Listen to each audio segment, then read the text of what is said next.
easy to focus on how teams aren't functioning and how teams aren't buying in, but that you acknowledge your bias and Rachel acknowledged her bias to say, in the end, the leader has to buy in. And I thought that was very insightful. Well, for me, I think instead of trying to delegate things, I might try to tell them the whole picture and have them pick which parts they wanted to be into.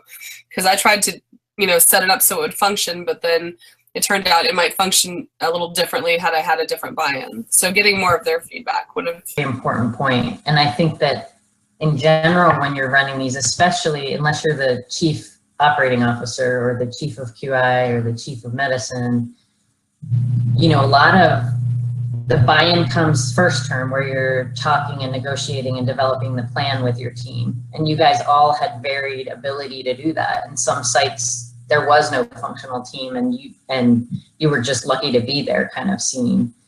But definitely developing the plan with your stakeholders, and then delegation is a delicate thing. A lot of what you have to do first is do it. And by figuring out how to do it on a small scale yourself, you can work out some of the annoying kinks, and then you can demonstrate leadership by sharing what's working and then spread it. But spreading it too quick through delegation when you're not in the position of power is an obvious lesson here where it doesn't work. And it won't work. And even when you are in a position of power, you can't delegate certain things too early before you've been able to demonstrate to the team that they work and get their buy-in, and then never stopping. So the minute something's still not working, getting the buy-in on how you can fix it. We did morning huddles already, but then we started defining like a daily goal for our team. So then we had more of a centered focus every single day. It was like, today we're going to do this, today, so we kind of brought it down to the basics, because it was getting like, oh, I'm so up here with this project.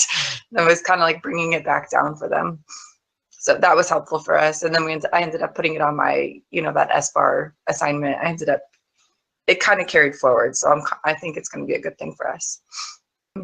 So we have RN, that's a team RN, and then we have X amount of providers in a hallway.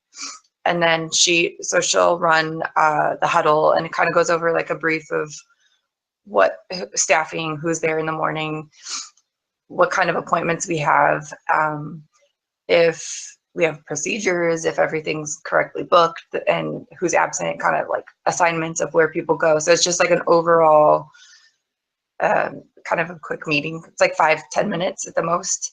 And then we also took advantage of that time and kind of went over like, how many well child checks do we have?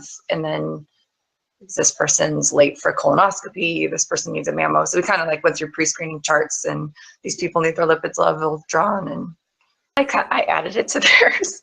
Nice. It's just kind of mean, and it took a lot of coaxing them to do it, but